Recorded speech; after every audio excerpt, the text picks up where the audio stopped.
Hi friends, నా సబ్స్క్రైబర్లకి అలాగే video చూస్తున్న అందరికీ కూడా ధన్యవాదాలండి. ఈ వీడియోలో మనం గుంటూరు జిల్లాలో ప్రస్తుత పరిస్థితులు ఎలా ఉన్నాయి, అభివృద్ధి పనులు ఎలా జరుగుతున్నాయి, గుంటూరు జిల్లాలో ఫేమస్ ఫుడ్ ఐటమ్స్ ఏమున్నాయి, గుంటూరులో చూడదగ్గ ప్రదేశాలు ఏమున్నాయి, దేవస్థానాలు వివరాలు ఈ వీడియోలో చూద్దాం రండి. కమాన్. 98 కోట్ల బడ్జెట్, 4 లైన్ల బ్రిడ్జ్, 1.21 కిలోమీటర్ల పొడవు, 2 సంవత్సరాల కాల వ్యవధి. ఇది శంకరవిలాస్ కొత్త బ్రిడ్జ్ పనుల యొక్క లెక్కలు. అయితే గుంటూరు ఏసీ కాలేజ్ దగ్గర నుంచి అరండాలపేట 10వ లైన్ వరకు 1.21 కిలోమీటర్ల పొడవున ఈ బ్రిడ్జ్ నిర్మాణం జరుగుతోంది. దీనికి సంబంధించి 4 దశాబ్దాల కళ గుంటూరు ప్రజలు ఎట్టకేలకి నెరవేరబోతోంది.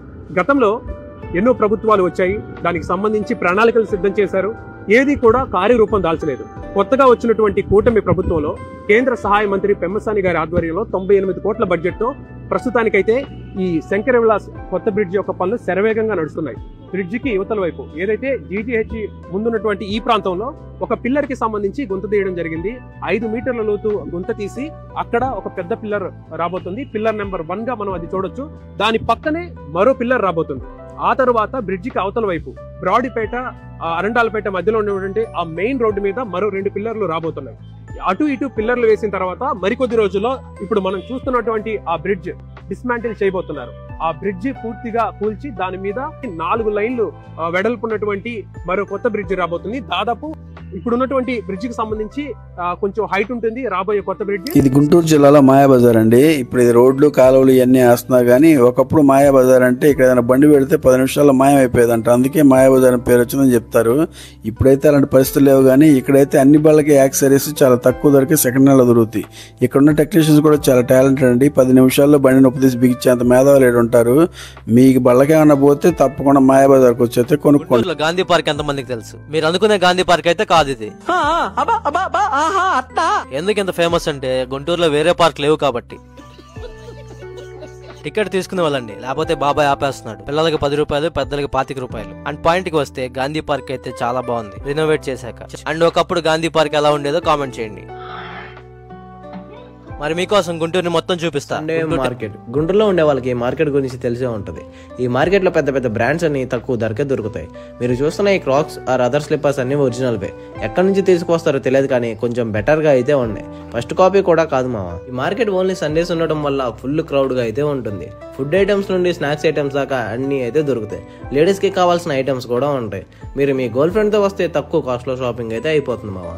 ఇంట్లో అవసరమయ్యే A to Z ఐటమ్స్ కూడా దొరుకుతాయి మావా. ఇలాంటి కంటెంట్ కోసం ఇప్పుడే ఫాలో కొట్టండి మావా. గుంటూరులో ఎంతో ఫేమస్ అయిన వంకాయ బజ్జీ ట్రై చేద్దామని అయితే నేను వచ్చేసాను.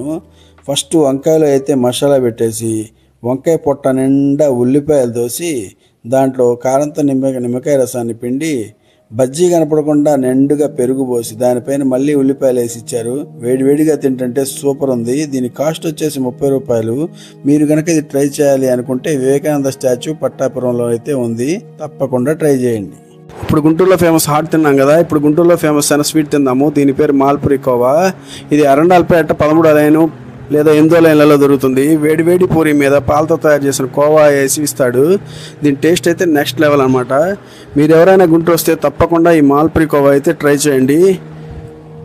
గుంటూరులో ఎంతో ఫేమస్ అయిన చిట్టిడ్లీ తిందామని బ్రాడీపేటలో ఉన్న హనుమాన్ టిఫిన్స్కి అయితే వచ్చేసాను. నేను వచ్చేసరికి వేడివేడిగా ఇడ్లీ వాయి దిగింది. నేను ఒక ప్లేట్ అయితే ఆర్డర్ ఇచ్చాను. ఒక ప్లేట్కి వచ్చేసి 10 ఇడ్లీలు. దీని కాస్ట్ వచ్చేసి 40 రూపాయలు. ఇడ్లీలకు బెజ్జాలు పెట్టి పప్పుల పొడి జల్లి పప్పుల చట్నీ అల్లం చట్నీ కాంబినేషన్ తోటి ఇడ్లీల నిండా నెయ్యి పోసి ఇచ్చారు. దీని టేస్ట్ అయితే నెక్స్ట్ లెవెల్. మీరెవరన్నా గుంటూరు వస్తే తప్పకుండా ఈ చిట్టిడ్లీ అయితే ట్రై చేయండి. ఇది గుంటూరులో famous fruits and vegetables market అనమాట. ఇక్కడ ఉదయం 5 నుంచి 10 దాకా నానా సంత జరిగింది. ఎందుకంటే ఇక్కడ లోడ్లు దిగుతాయి లారీలుగా ఫ్రూట్స్, వెజిటబుల్స్, ఆకుకూరలు. వీళ్ళు బాక్సుల్లో పెట్టి ఇట్ట కేజీ లెక్కన కాటాల్లో పెట్టి అమ్మేస్తుంటారు. గుంటూరులోనే కాకుండా గుంటూరు చుట్టుపక్కల గ్రామాల్లో వాళ్ళు కూడా అమ్ముకునే వాళ్ళు ఇక్కడికే వచ్చి కొనుక్కుని పోతూ ఉంటారు. బళ్ళ మీద పెట్టి అమ్ముకునే వాళ్ళు కూడా ఇక్కడే కొనుక్కుని పోతారు. ఎందుకంటే ఇక్కడ తాజా కూరగాయలు హోల్సేల్ రేట్లకే దొరుకుతాయి అనమాట. పిల్లలకి శుభకరాలు కూడా ఇక్కడ నుంచే కొనుక్కుని పోతారు. మీరు ఎవరన్నా గుంటూరు వస్తే తప్పకుండా ఈ మార్కెట్ అనేది విజిట్ చేయండి. ఆంధ్రాలో పల్నాడు జిల్లా ఎడ్లపాడు మండలంలోని కొండవీడు గ్రామం మీదుగా అందమైన ఘాట్ రోడ్లో వెళ్తే కొండవీడు కోట వస్తుంది. గుంటూరు నగరానికి 30 కిలోమీటర్ల దూరంలో ఉండే ఈ కోటలో 21 నిర్మాణాలు ఉన్నట్లుగా తెలుస్తుంది. వీటిలో చాలా వరకు శిథిలమైపోయాయి.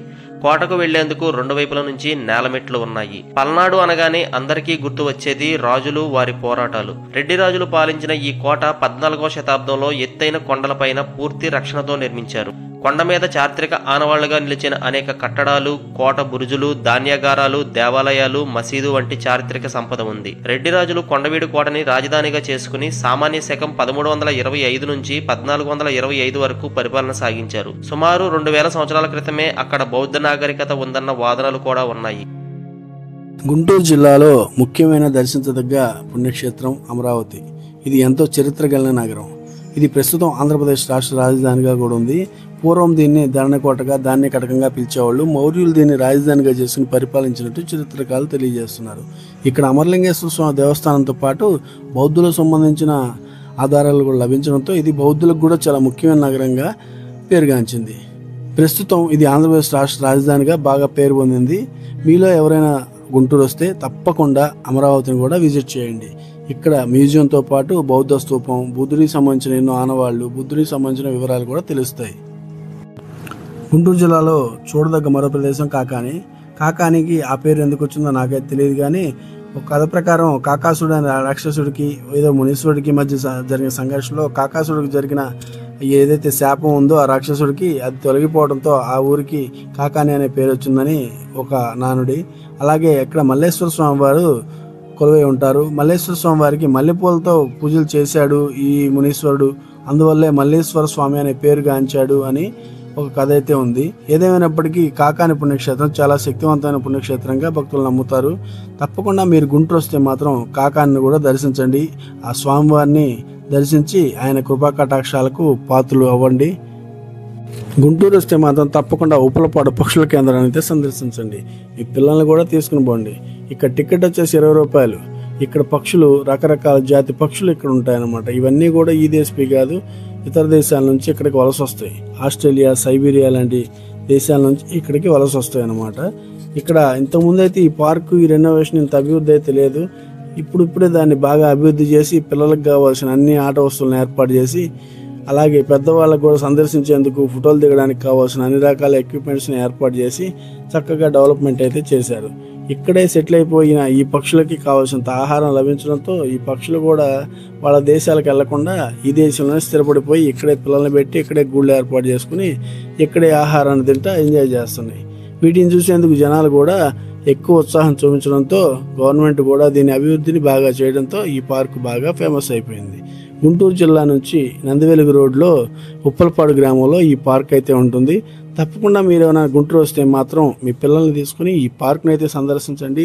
తప్పకుండా మీ పిల్లలు ఫుల్ ఎంజాయ్ అయితే చేస్తారు. గుంటూరు జిల్లాలో చూడదగ్గ మరో చారిత్రక కట్టడం ఉండవల్లి గుహలు. ఇవి గుంటూరు జిల్లా నుంచి 22 కిలోమీటర్లు, విజయవాడ నుంచి 6 కిలోమీటర్ల దూరంలో ఉన్నాయి. ఈ ఉండవల్లి గుహలకి ఒక స్పెషాలిటీ ఉంది. ఏంటంటే ఇది కొండనే 3 అంతస్తులుగా చెక్కారన్నమాట. ఈ 3 అంతస్తుల్లో కూడా అద్భుతమైన చెక్కడాలు, శిల్పాలను చెక్కబడి ఉన్నాయి. 2వ అంతస్తులో చాలా పెద్ద అనంత పద్మనాభ స్వామి విగ్రహాన్ని అయితే చెక్కారు. మొదటి అంతస్తు నుంచి 2 గృహలు అయితే ఉన్నాయి. ఆ 3 గృహలు ప్రస్తుతానికైతే మూసేసి ఉన్నాయి. ఈ గృహల ద్వారా రాజులు ఆపద వచ్చినప్పుడు వేరే చోటకి వెళ్ళిపోవడానికి మార్గాలను ఏర్పాటు చేసుకున్నారని అయితే చెప్తున్నారు. ప్రస్తుతానికైతే ఇది మొత్తం క్లోజ్ చేసింది. మన లోపలికి వెళ్ళడానికి అయితే ఆప్షన్ లేదు. ఈ మొత్తం గబ్బిడాలు మొత్తం చూసారుగా ఎలా ఆడుతున్నాయో. ఈ లోపలికి వెళ్ళడానికి దారి ఉందని చెప్తున్నారు. ప్రస్తుతానికైతే అది పూడిపోయింది. అలాగే 2వ అంతస్తులో కూడా మనకి అడుగడుగున శిల్పాలు అయితే చెక్కున్నాయి.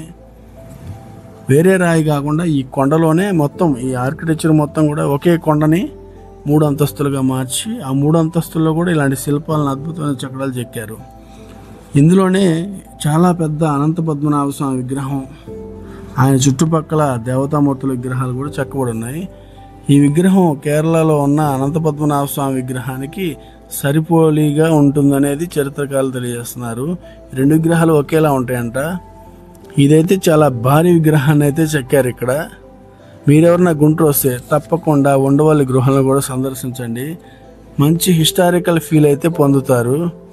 గుంటూరు జిల్లాకి అతి చేరువలో ఉన్న మరో పుణ్యక్షేత్రం మంగళగిరి శ్రీ పానకాల శ్రీ లక్ష్మీనరసింహస్వామి వారి దేవస్థానం. గుంటూరు నుంచి 27 కిలోమీటర్ల దూరంలో ఉన్న ఈ క్షేత్రం ఎంతో పవిత్రమైన క్షేత్రం. మీరు గుంటూరు వచ్చినప్పుడు తప్పకుండా ఈ మంగళగిరి క్షేత్రాన్ని కూడా దర్శించుకోండి. స్వామి తిరునామాలు, స్వామి వారి నేత్రాలు, స్వామి నోరు, వక్షస్థలం, ఇక్కడి నుంచి శరీరం అంతా కూడా మెత్తగానే ఉంటుంది. అందరికీ వక్షస్థలంలో పుష్పం కనపడుతుందా? క్లియర్ గా లోపలికి వెళ్తాం చూసారా? అలా శరీరం మొత్తం కూడా ఇలా నఖాశిఖా పర్యంతం ఇలా మెత్తగా మృదువుగా సున్నితంగా ఉంటుందట.